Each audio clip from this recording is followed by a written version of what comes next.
Te han contado la historia bonita de Artemis 1, que el cohete SLS despegó en noviembre de 2022 en su primera misión no tripulada, que la nave Orion circunnavegó la Luna, batió récords de distancia, tomó fotografías magníficas y regresó a casa el 11 de diciembre de ese año, amerizando con elegancia en el Océano Pacífico frente a la costa de Baja California. Te han mostrado el video del paracaídas desplegándose sobre un cielo azul infinito, la cápsula flotando tranquila en el agua, los barcos de rescate acercándose. Te han dicho que fue un éxito. Yo te voy a contar lo que pasó después de que las cámaras dejaron de rodar. Lo que los ingenieros encontraron cuando subieron a la cápsula recuperada a bordo del USS Portland y comenzaron la inspección. Porque lo que encontraron debería haber sido la noticia del año, y en lugar de eso, fue sepultado bajo comunicados burocráticos y declaraciones tranquilizadoras. Lo que encontraron fue un escudo térmico destrozado. No exagero. No estoy siendo dramático por vicio retórico. Estoy siendo preciso en un lenguaje que la NASA prefiere evitar. El escudo térmico de la cápsula Orion, el único componente que separa a una futura tripulación humana de la incineración durante la reentrada atmosférica, volvió a casa con más de 100 ubicaciones identificables donde el material ablativo se había desprendido de manera no controlada, no prevista y no comprendida. 100 puntos de fallo, 100 agujeros, grietas y desconchones a lo largo de los 5 metros de diámetro del escudo más grande jamás construido para llevar seres humanos. Y aún así, el 1 de abril de 2026, más de 3 años después de ese regreso problemático, la NASA lanzó Artemis II con 4 astronautas a bordo, en una cápsula cuyo escudo térmico es del mismo tipo que el que falló. No un diseño nuevo, no un escudo rediseñado, el mismo tipo, el mismo material, los mismos bloques, el mismo sistema de montaje. Y la única modificación que hicieron fue alterar ligeramente la trayectoria de regreso para exponerlo a condiciones menos severas. Ese es el plan, esa es la mitigación. Una trayectoria menos exigente, porque el escudo que deberían cambiar no pueden cambiarlo, porque cambiarlo costaría años de retraso, porque la decisión ya estaba tomada antes de que los análisis terminaran. Déjame explicarte esto con la precisión que merece. Porque lo que está ocurriendo con el escudo térmico de Orión es uno de los episodios más inquietantes de la historia reciente de la ingeniería espacial tripulada, y casi nadie fuera del mundo técnico ha comprendido su gravedad. El escudo térmico de Orión está hecho de un material llamado AVCOAT. Es un ablativo, lo que significa que está diseñado para quemarse de forma controlada durante la reentrada atmosférica, llevándose consigo el calor que de otro modo penetraría hacia el interior de la cápsula. Es el mismo concepto básico que usaba el escudo térmico del Apolo hace más de medio siglo. De hecho, el AVCOAT que usa Orion es una reformulación del material original del Apolo, con composición química actualizada pero con la misma filosofía ablativa. Pero aquí empieza la primera diferencia crítica. El escudo del módulo de mando del Apolo tenía un diámetro de aproximadamente 3,9 metros. El de Orion tiene 5 metros. Más grande, mucho más grande. Y cuando Lockheed Martin, el contratista principal de Orion, intentó aplicar el AVCOAT al escudo de la nueva cápsula usando el método Apollo, consistente en aplicar el material a mano como una pasta continua, el resultado fue desastroso. La cápsula era demasiado grande y el AVCOAT no se adhería uniformemente. El escudo se flexionaba durante el proceso y el material no se fijaba como debía. ¿Qué hicieron los ingenieros? Cambiaron de método. En lugar de aplicar el AVCOAT como una capa continua, decidieron fabricar 186 bloques individuales de AVCOAT, pegarlos con adhesivo a un esqueleto estructural de titanio y recubrirlos con un sellador, una colcha de retales ablativos, un mosaico térmico donde antes había habido un monolito. Y ese cambio, aparentemente menor, introdujo un nuevo modo de fallo que el programa Apolo nunca tuvo que enfrentar, porque entre los bloques hay juntas, y las juntas pueden comportarse de maneras imprevisibles bajo condiciones térmicas extremas.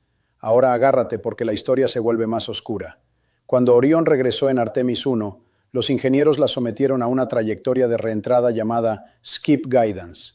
Es una trayectoria que hace que la cápsula entre en la atmósfera, rebote ligeramente hacia afuera como una piedra plana sobre la superficie de un lago, y vuelva a entrar unos minutos después para el descenso final. Este rebote no es estético, sirve para disipar energía térmica gradualmente en lugar de todo de golpe, distribuyendo la carga térmica sobre un intervalo más largo y permitiendo un aterrizaje más controlado y con mayor flexibilidad en el punto de amerizaje.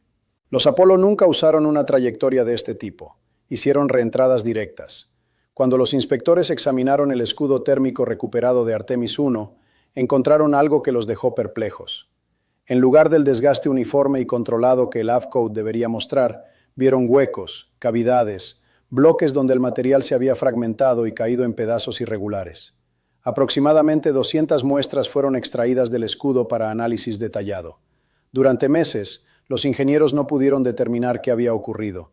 Los datos no cuadraban con las predicciones de los modelos térmicos.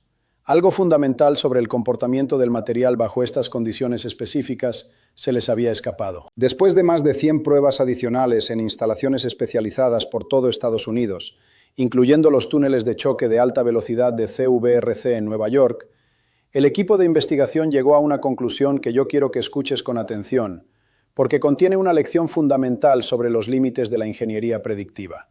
El problema no era que las condiciones durante la reentrada hubieran sido demasiado severas. El problema era que habían sido demasiado suaves durante demasiado tiempo. Léelo otra vez, porque es contraintuitivo y crucial. Las pruebas en tierra que validaron el diseño del AFCODE antes del vuelo habían utilizado tasas de calentamiento más altas que las que Orión experimentó realmente en la atmósfera. En las pruebas de laboratorio, el material se chamuscaba rápidamente, formaba una capa carbonizada estable, y los gases generados durante la ablación se ventilaban adecuadamente a través de esa capa. Todo funcionaba. En el vuelo real, con la trayectoria de Skip, el calentamiento fue menos intenso pero más prolongado. Los bloques de AFCODE se calentaron lentamente. Los gases comenzaron a generarse en el interior del material antes de que la capa carbonizada exterior hubiera formado una estructura estable que permitiera la ventilación. La presión interna aumentó, y en un cierto punto el material, incapaz de ventilar esos gases de forma controlada, simplemente se agrietó y se astilló desde dentro hacia afuera. Esto no es un error menor. Esto es una falla conceptual sobre cómo se evaluó el acoplamiento entre el material del escudo y la trayectoria de vuelo. Los ingenieros habían probado las condiciones equivocadas. Habían calibrado el experimento asumiendo que lo peor sería el calentamiento más intenso, cuando en realidad lo peor era una combinación específica de calentamiento moderado durante una duración inesperada.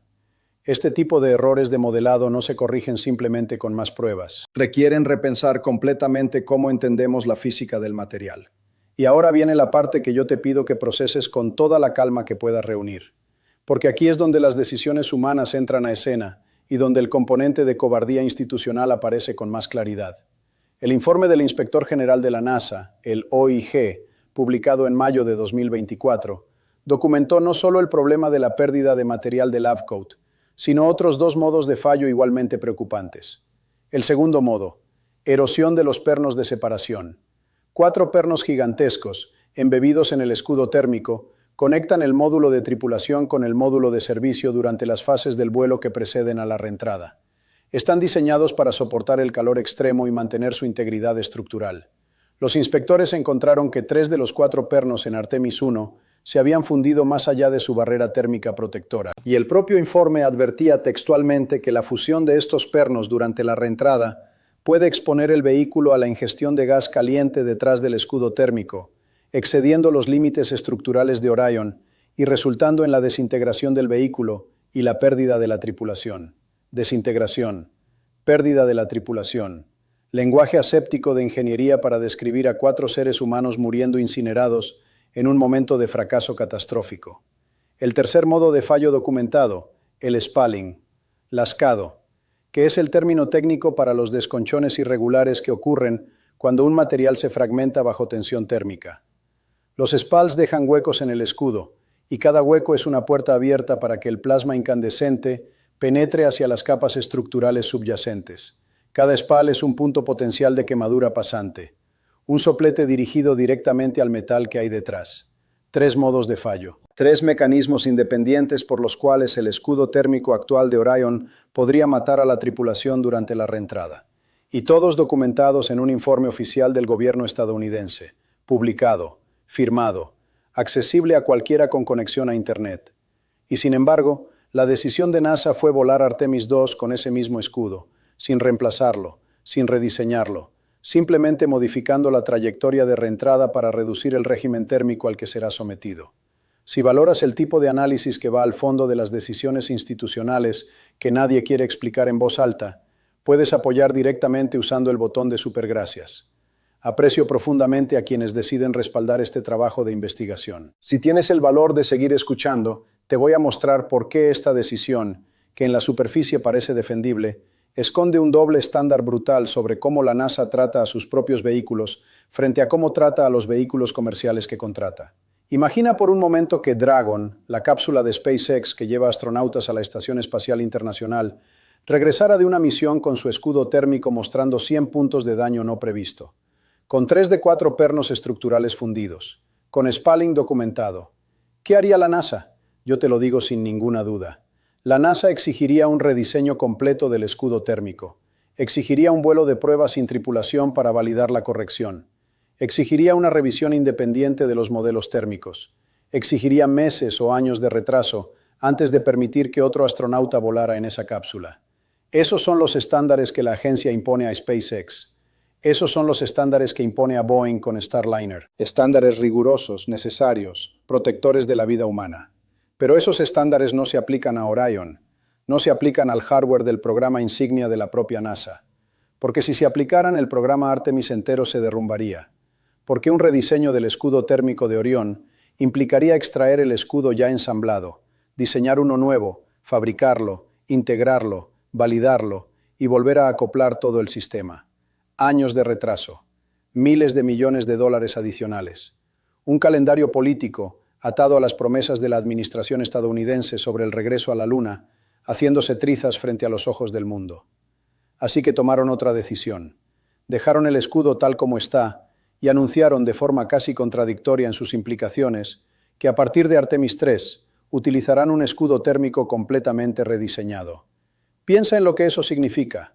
El escudo actual es lo suficientemente seguro como para llevar a Weissman, Glover, Koch y Hansen en Artemis 2, pero no es lo suficientemente seguro como para volver a usarlo en ninguna misión posterior. Esa contradicción no es un error de comunicación, es la firma escrita de una decisión que sabe que está mal, pero que no puede permitirse ser honesta sobre por qué se está tomando.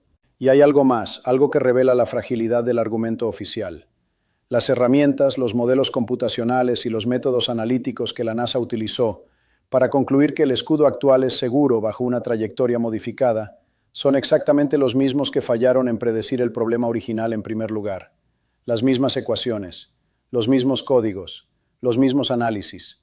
Si esas herramientas no captaron el fenómeno del AVCODE mal ventilado durante el skip entry, ¿por qué deberíamos confiar en que ahora sí capturan adecuadamente el comportamiento del mismo material bajo una trayectoria diferente?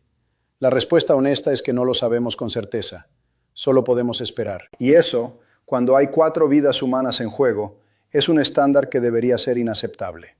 Piensa en la analogía con los transbordadores. El programa Shuttle sufrió 2 tragedias que mataron a 14 astronautas. El Challenger en 1986 y el Columbia en 2003. Ambas tragedias compartieron un patrón común, documentado exhaustivamente por las comisiones de investigación. El patrón era este. La NASA había observado señales tempranas del problema en vuelos anteriores. Había normalizado esos síntomas como variaciones aceptables. Había presionado hacia adelante con el calendario operativo y eventualmente el fallo oculto se manifestó de forma catastrófica. El Columbia se desintegró durante la reentrada porque un trozo de espuma aislante había impactado el borde delantero del ala izquierda durante el ascenso, creando un agujero por el cual el plasma penetró durante el regreso atmosférico. El mismo tipo de daño al escudo térmico del que estamos hablando en Orion, aunque por un mecanismo diferente. Y el resultado fue 7 personas muertas sobre Texas. Cuando el almirante Harold Gehman presidió la Junta de Investigación del accidente del Columbia, escribió una frase que debería estar grabada en piedra en la entrada de cada centro de la NASA. Dijo que cuando un gestor de programas se enfrenta a problemas, deficiencias y desafíos, y el calendario no puede extenderse, o necesita más dinero, o necesita cortar el margen de seguridad. No hay otras opciones. Y en la mayoría de los casos, dado que el dinero adicional no llega, lo que se acaba cortando es el margen de seguridad. Yo te pregunto, con toda la seriedad que esto merece, ¿en qué situación estamos ahora con Artemis 2?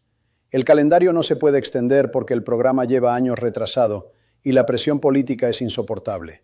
El dinero adicional no llegó para rediseñar el escudo antes del lanzamiento. Entonces, ¿qué se cortó? Esa es la pregunta que ningún administrador de la NASA quiere responder en público. Pero las matemáticas de la situación son inequívocas. Se cortó el margen de seguridad. Se decidió que el escudo actual, con su historial problemático y sus modos de fallo documentados, era suficientemente bueno para volar porque no había otra alternativa compatible con el calendario y el presupuesto. Esta noche, cuando mires hacia el cielo y sepas que Wiseman, Glover, Koch y Hansen están volando a 40.000 kilómetros por hora hacia la atmósfera terrestre, en este preciso instante, o lo harán pronto, piensa en esto. Piensa en los 4 pernos de separación. Piensa en los bloques de Avcode que podrían agrietarse de formas que nadie ha previsto correctamente. Piensa en los modelos térmicos que fallaron una vez y que ahora se nos pide que confiemos que no fallarán otra. Y piensa en el coraje silencioso de 4 personas que decidieron subirse a esa cápsula sabiendo todo esto. No porque estén engañadas, sino porque alguien tiene que romper el muro del miedo. Porque sin ellos, la exploración lunar humana se estanca indefinidamente. Suscríbete a Cosmos Revelados si este análisis te ha hecho ver la misión Artemis II con ojos más honestos. Deja un comentario con tu reflexión. Comparte este video con alguien que crea que todas las decisiones técnicas de una agencia espacial son tomadas con base exclusivamente en la seguridad. Porque la verdad es más compleja y más oscura. La próxima vez que escuches a un portavoz de la NASA decir que la seguridad es su prioridad número 1, recuerda el escudo térmico de Artemis II. Recuerda los 100 puntos de daño en Artemis 1. Recuerda los 3 pernos fundidos. Recuerda las pruebas de laboratorio que habían usado las condiciones equivocadas. Y recuerda que el escudo que voló esta vez es el mismo que falló la vez anterior, solo que con una trayectoria ligeramente modificada, basada en los mismos modelos que no vieron el problema original. La seguridad no es una prioridad cuando se convierte en un obstáculo para el calendario. La seguridad es la primera víctima silenciosa cada vez que la burocracia y la física entran en conflicto, y la burocracia gana. Y Artemis II, si regresa con éxito, lo hará no porque el sistema sea seguro, sino porque la naturaleza fue indulgente. Y hay una diferencia abismal entre esas dos cosas. Si Wiseman, Glover, Koch y Hansen amerizan a salvo en el Pacífico, y yo espero con toda mi alma que así sea, los titulares celebrarán un triunfo. Pero los ingenieros que realmente entienden lo que acaba de ocurrir sabrán, en silencio, que lo que se celebró fue un pase aprobado en un examen que nunca debió haberse permitido que se tomara con ese material. Y esa distinción, la distinción entre suerte y seguridad, es exactamente lo que diferencia a una agencia espacial disciplinada de una agencia espacial que se ha permitido a sí misma olvidar lo que aprendió con el Challenger y con el Columbia. La atmósfera terrestre espera a Orión. No es maliciosa, no es cruel, es simplemente física, indiferente a nuestros calendarios políticos y a nuestras decisiones presupuestarias.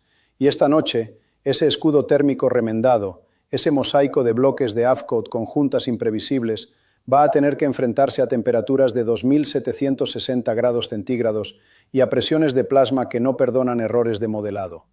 La única pregunta real es si la naturaleza será tan indulgente esta vez como lo fue con Artemis I. Y esa pregunta, lamentablemente, no se responde con comunicados de prensa. Se responde con datos recogidos durante los minutos más largos que 4 seres humanos habrán vivido nunca.